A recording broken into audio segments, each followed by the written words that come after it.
Welcome to the New York State Office of Parks, Recreation, and Historic Preservation's webinar introducing our grants for parks, preservation, and heritage funded through the state's Environmental Protection Fund. Throughout today's presentation, I will refer you to helpful documents, most of which are available on the State Office of Parks, Recreation, and Historic Preservation, OPRHP for short, on our website at parks.ny.gov. To navigate towards the pages I mentioned, scroll to the bottom of the page. Under the heading Resources, select Grants, which will bring you to the OPRHP Grants homepage. The selection titled Consolidated Funding Application will take you to most of the online resources I mentioned. Last year, under this program, we were able to fund 71 projects totaling $17.9 million and representing all 10 of the Regional Economic Development Councils. Of the 71 grants, 41 were awarded under parks, 25 for historic preservation, and 4 for heritage areas. To find out more about those awards, about the work of the Regional Economic Development Councils, and about your regional council's plans, go to the REDC website at regionalcouncils.ny.gov. In 2019, we have up to $19.5 million for awards, with a maximum grant award of $600,000. If the total project cost is greater than $4 million, up to $1 million may be requested. Our funding provides assistance for the acquisition, planning, development, and improvement of parks, historic properties, and heritage areas in New York State. All of our grant awards require some form of long-term protection to ensure that the public benefits from the state's investment. Specifically, parkland that is acquired or improved by a municipality must remain parkland in perpetuity, subject to parkland alienation law. To better understand this rule, you can consult the Handbook on the Alienation and Conversion of Municipal Parkland, which is available on the Parks website at parks.ny.gov/publications under the heading Other Publications. Parkland acquired by a not-for-profit corporation must be protected by conveying a perpetual conservation easement to the state. Parkland developed by a not-for-profit corporation requires a public access covenant.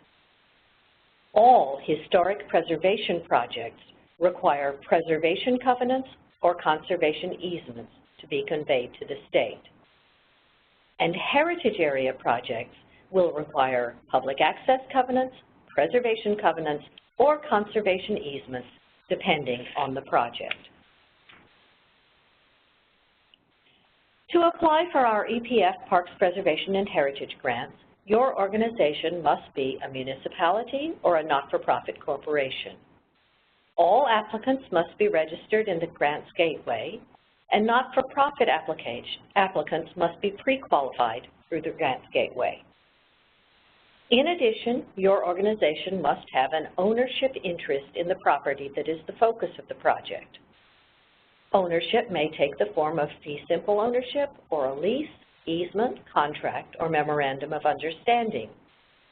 If the project you are applying for involves acquisition of the property, you must present evidence of the owner's intent to sell, donate, or transfer the property. And if your project involves only planning for a property, you must have the property owner's permission to access the property for the purposes of the project.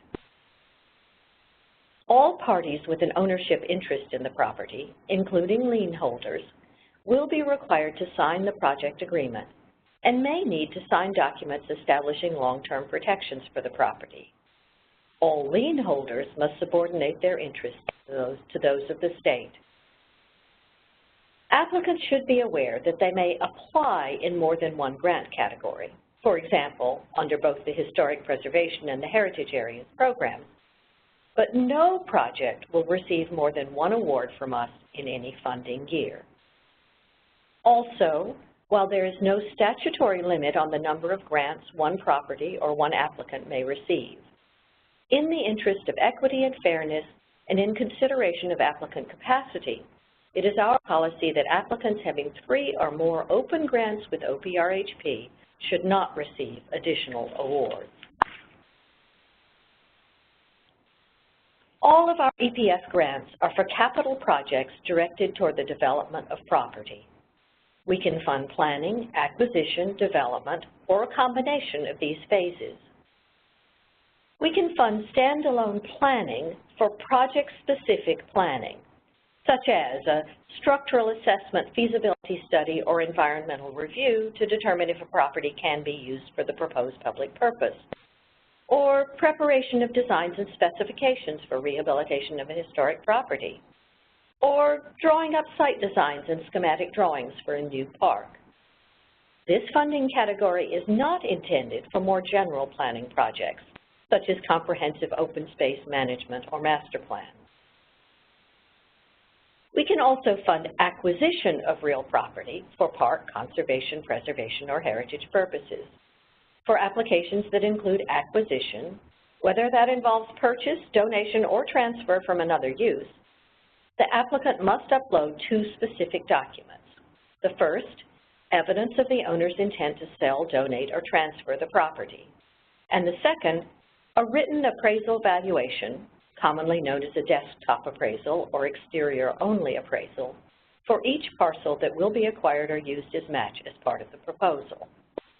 Please note, the property acquisition must occur during the project term or within 1 year prior to the application deadline date. If the value of real property is to be used as the applicant's matching share for development costs, the proposed project will be considered a development project for scoring purposes. The majority of funded projects are for development or construction. Most of your project expenditures must be for capital expenses, but administrative and pre-development costs are also allowed. Allowable costs of administration might include procurement costs, grant administration, construction supervision, and/or a final project audit. Grant administration costs should not exceed 10% of the grant amount. Your development project may include pre-development costs, such as design fees and other professional fees to prepare construction documents or satisfy other pre-construction requirements. Also eligible as a pre-development cost is archaeology, which may include fieldwork, report writing, curation of artifacts, and interpretation.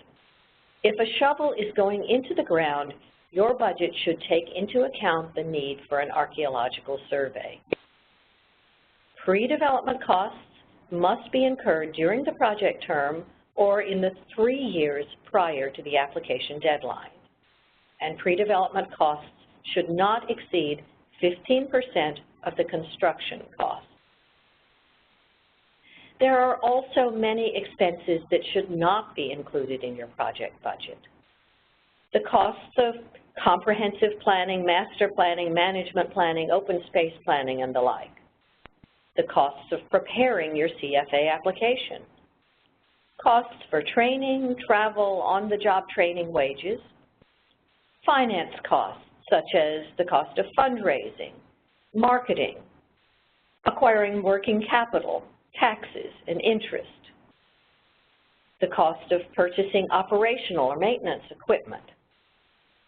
Overhead or operating expenses, including indirect costs, rental lease for an office space, salaries and wages. Contingencies, and any costs that are not adequately funded or justified or that do not directly support the project. All these are ineligible costs for grant reimbursement.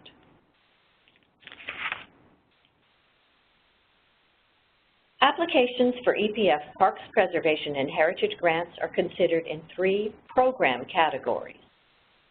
Our Parks program is designed to preserve, rehabilitate, or restore lands, waters, or structures for park, recreation, or conservation purposes, and for structural assessment and/or planning for such projects.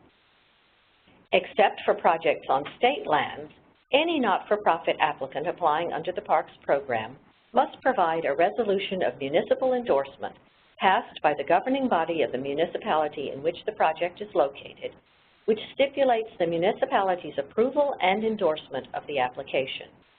An example of an acceptable resolution of municipal endorsement can be found on the OPRHP Consolidated Funding Application webpage that I directed you to previously. To repeat, you will get there from our website at parks.ny.gov. Scroll down to the bottom of the page, under Resources, select Grants, and then click Consolidated Funding Application on the menu. Our Historic Preservation Program is for projects to improve, protect, preserve, rehabilitate, restore, or acquire properties that are listed on the state and national registers of historic places, as well as for structural assessments and/or planning for such projects. If a property is not currently listed but is scheduled for nomination review at the State Board for Historic Preservation meeting of either June 13th or September 5th, 2019, it is eligible for application purposes. Questions about listing should be directed to the OPRHP National Register Unit at area code 518-268-2213. Historic preservation grant funds cannot be used for constructing contemporary additions on an historic property unless that work will provide universal access and/or eliminate code deficiencies for access and egress, such as an elevator or stair tower. Multi-purpose additions to historic buildings and freestanding new construction on historic properties are not eligible for this grant program. For projects on sectarian properties, defined as properties used for worship or owned by sectarian organizations such as rectories, convents, cemeteries, schools, grant assistance can fund only costs necessary for historically accurate restoration to restore and preserve the historic integrity of the historic property, and only to the extent that those costs exceed the cost of basic rehabilitation.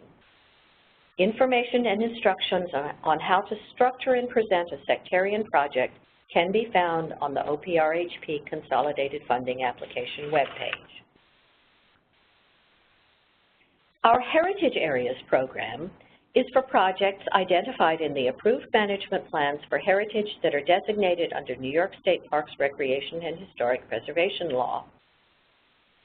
For the 19 currently eligible heritage areas, exact boundaries and maps are available on our website and are mapped on our Grants Map for CFA. You'll find instructions for accessing that at the OPRHP Consolidated Funding Application webpage. Heritage area projects may be for the acquisition or development of historically or culturally significant sites, districts, buildings, structures, objects, or natural features, or for the development of interpretive, recreational, or informational exhibits, materials, and facilities which orient the visitor to the resources of the local heritage area or to the state heritage area program. To be considered for heritage area grant funding, projects must be consistent with the 4 heritage area goals of preservation, education, economic development, and recreation. Applicants under the Heritage Areas program must provide the written approval and endorsement of the project by the local heritage area management entity, if that is not the project sponsor. The letter should reference the appropriate heritage area management plan and relative heritage area resources and goals.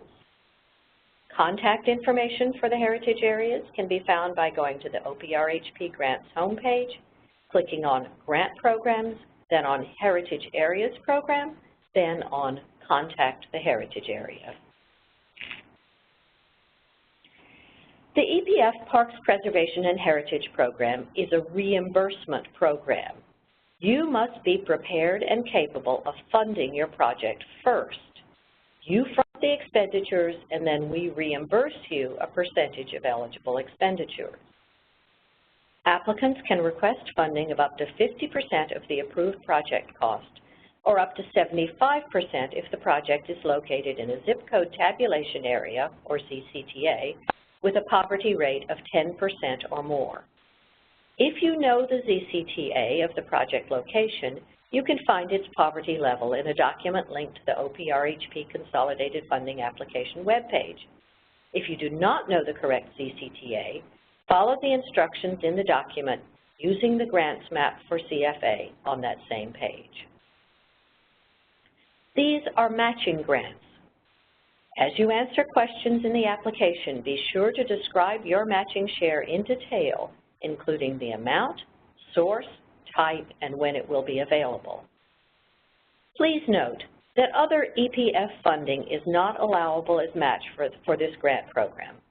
For example, the Department of Environmental Conservation's Climate Smart Communities, Water Quality Improvement Project, Mohawk River Watershed Grants Programs, and the Department of State's Local Waterfront Revitalization Program grants all utilize Environmental Protection Fund funding and therefore cannot be used as the matching share for OPRHP's EPF program. State and Municipal Facilities Program, or SAM funding, is another source that cannot be used as match or be considered a local share. However, it can be used to pay for additional project costs that are over and above the award and required local match. We want your application to be successful, and to that end, we offer the following tips for success. Your most important first step is to read the 2019 CFA guidance document available on the OPRHP Consolidated Funding Application website. There you will find information about eligibility, who's eligible for funding. For example, not-for-profit organizations are eligible for funding, but only if they are pre-qualified in the Grants Gateway at 4 p.m. on July 26th when the application window closes.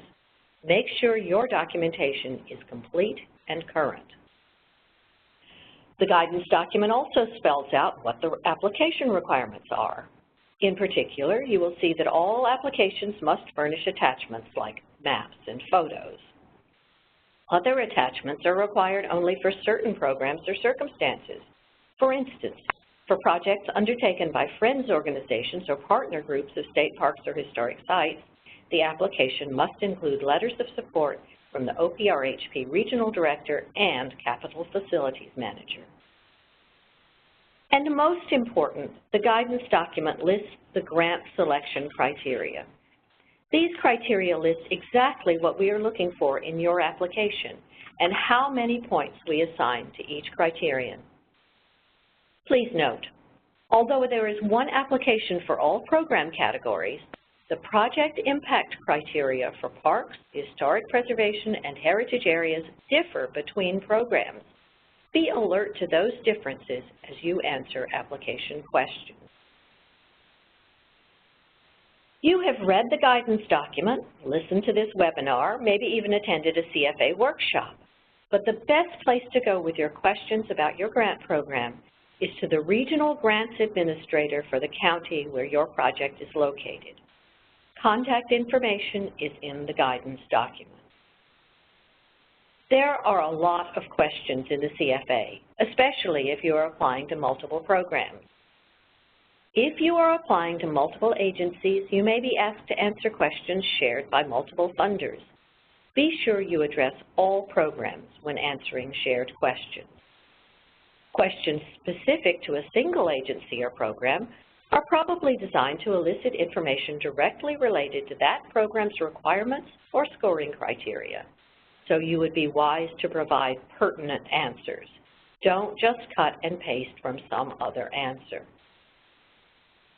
Many of the CFA questions include scoring tips. These will offer guidance on providing a thorough answer or may lead you to helpful resources. One such resource is the online layered map at the OPRHP Consolidated Funding Application website. This map will help you answer many CFA questions, including identifying the appropriate Regional Economic Development Council and zip code tabulation area, providing poverty data, documenting whether the project is listed on the state and national registers or located in a heritage area, serving as a source for the required topographic or planimetric map, even providing a basis for developing a schematic plan for the project location. The instruction document on our website, Using the Grants Map for CFA, outlines how to use the features of the layered map.